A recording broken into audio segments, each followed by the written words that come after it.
Hello friends, नमस्कार। मैं RS competition classes से पिछले वीडियो में मैंने आपको संविधान के भाग 4 के बारे में बताया था। आज हम संविधान के भाग 5 के बारे में बात करेंगे, जो कि संविधान का सबसे विस्तृत भाग है। तो संविधान का भाग 5, संविधान का भाग 5, इस भाग का नाम संघ सरकार,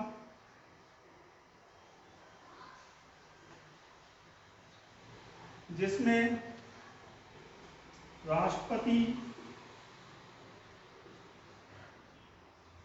उपराष्ट्रपति,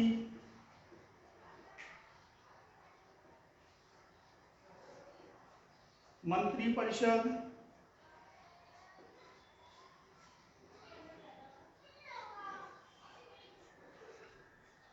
संसद, महान्यायवादी,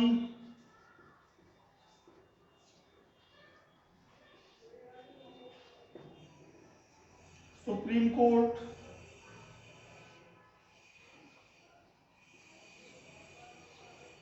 अर्थात उच्चतम न्यायालय,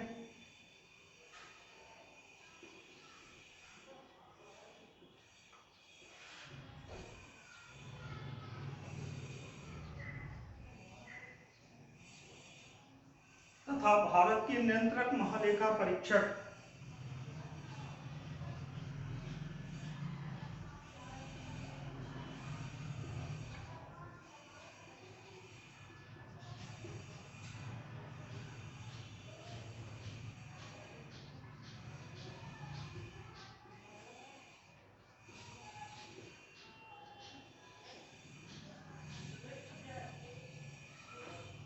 परीक्षक के बारे में वर्णन किया गया है। यह संविधान का सबसे विस्तृत भाग है, जिसमें 100 अनुच्छेद शामिल हैं। तो इस भाग में अनुच्छेद 52 से लेकर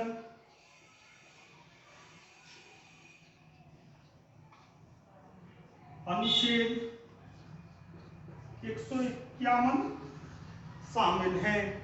तो अगर यह प्रश्न आए तो कि संविधान का सबसे बड़ा भाग कौन सा है, तो संविधान का सबसे बड़ा भाग 5 है। अब हम बात करते हैं कि इस भाग में किन किन बारे में वर्णन किया गया है। तो इस भाग में राष्ट्रपति एवं उपराष्ट्रपति, मंत्रिपरिषद, संसद, महान्यायवादी, सुप्रीम कोर्ट अर्थात उच्चतम न्यायालय, भारत के नियंत्रक महालेखा परीक्षक, इन पदों के बारे में विस्तार से बताया गया है। अब हम बात करते हैं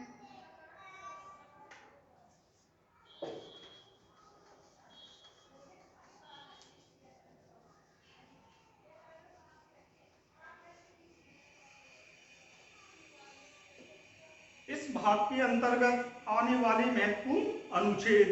तो अनुच्छेद 52 से लेकर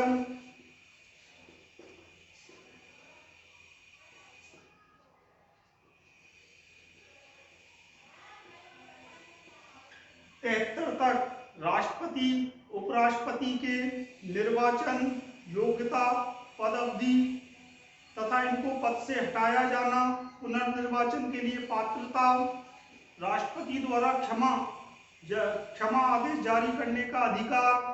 तो अनुच्छेद 52 से लेकर अनुच्छेद 73 तक राष्ट्रपति एवं उपराष्ट्रपति के बारे में बताया गया है। तो अनुच्छेद 52 से लेकर 73 तक राष्ट्रपति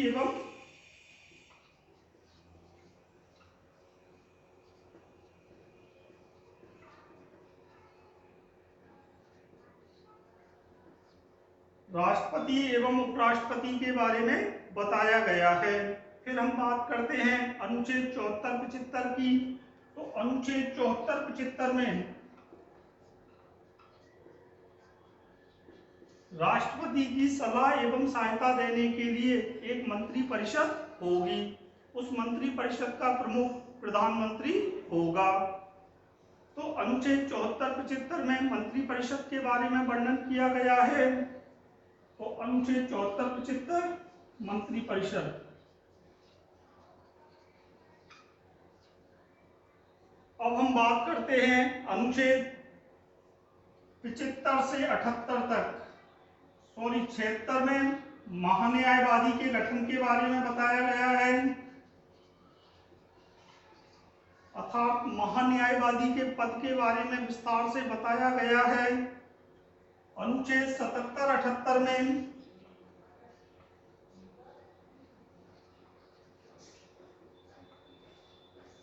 प्रधानमंत्री द्वारा शासन से संबंधित जानकारियां राष्ट्रपति को देने के संबंध में प्रावधान है। तो अनुच्छेद 74-75 में मंत्रिपरिषद के बारे में बताया गया है। अनुच्छेद 76 में भारत के महान्यायवादी के पद के बारे में बताया गया है। अनुच्छेद 77-78 में प्रधानमंत्री द्वारा राष्ट्रपति को जानकारी देने के बारे में बताया गया है। फिर हम बात करते हैं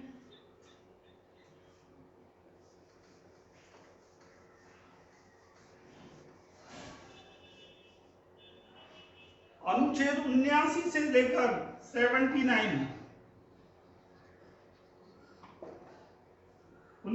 से लेकर अनुच्छेद 107 तक संसद की विधायी प्रक्रिया के बारे में बताया गया है, जिसमें अनुच्छेद 79 में लोकसभा के गठन के बारे में बताया गया है। अनुच्छेद 80 में राज्यसभा के गठन के बारे में बताया गया है। अनुच्छेद 85 में प्रधानमंत्री द्वारा अभिभाषण दिया जाना। अनुच्छेद 93 में लोकसभा अध्यक्ष का पद। अनुच्छेद 93 से लेकर अनुच्छेद 107 तक संसद की विधायी संसदीय सदस्यों के विशेष अधिकारों के बारे में बताया गया है। फिर हम बात करते हैं अनुच्छेद 107 से लेकर अनुच्छेद 123 तक।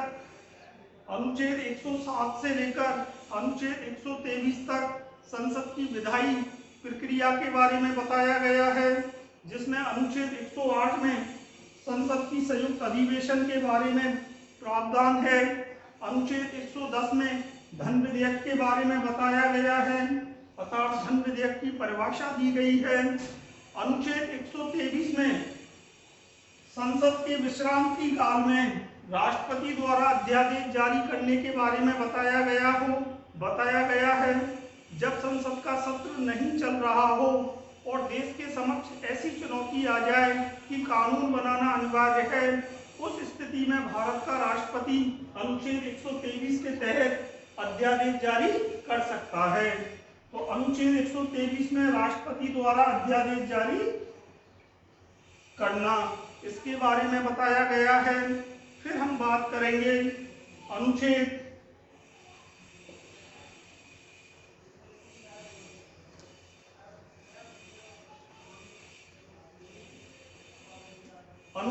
124 से लेकर अनुच्छेद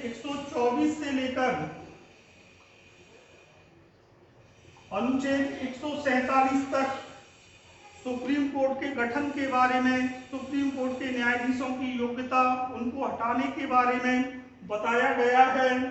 तो अनुच्छेद 124 से लेकर 147 तक सुप्रीम कोर्ट अर्थात उच्चतम न्यायालय के गठन के बारे में बताया गया है।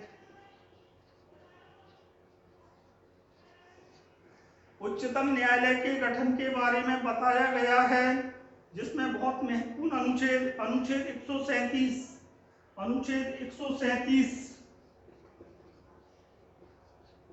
न्यायिक पुनरावलोकन का अधिकार, अर्थात सुप्रीम कोर्ट को जुडिशियल रिव्यू का अधिकार। तो अनुच्छेद 137 जुडिशियल रिव्यू अर्थात न्यायिक पुनरावलोकन। अनुच्छेद 143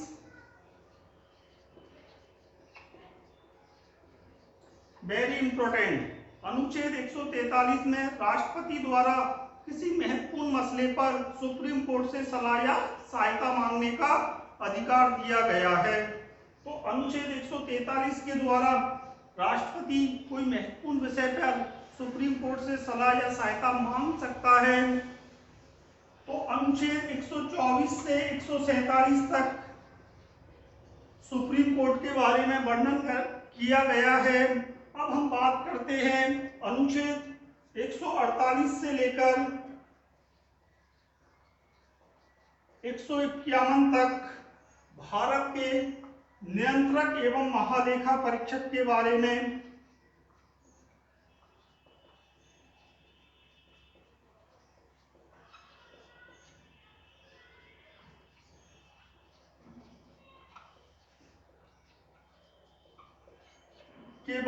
वर्णन किया गया है, अर्थात कंट्रोलर एंड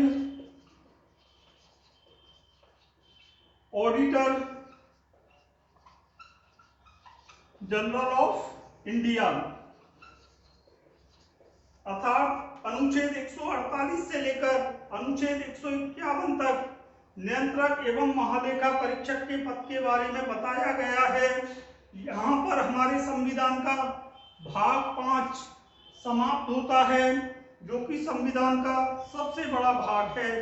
इस भाग में भारतीय संविधान के 100 अनुच्छेद शामिल हैं तथा इन 100 अनुच्छेदों में राष्ट्रपति, उपराष्ट्रपति, मंत्रिपरिषद, संसद के गठन, राष्ट्रपति द्वारा अभिभाषण दिया जाना, लोकसभा अध्यक्ष एवं उपाध्यक्ष के पद, राज्यसभा के सभापति एवं उपसभापति का पद, संसद की विधायी प्रक्रिया, संसदीय विशेष अधिकार, संसद के संयुक्त अधिवेशन, राष्ट्रपति द्वारा अध्यादेश जारी किया जाना एवं भारतीय न्यायपालिका व नियंत्रक महालेखा परीक्षक के बारे में विस्तार से वर्णन किया गया है।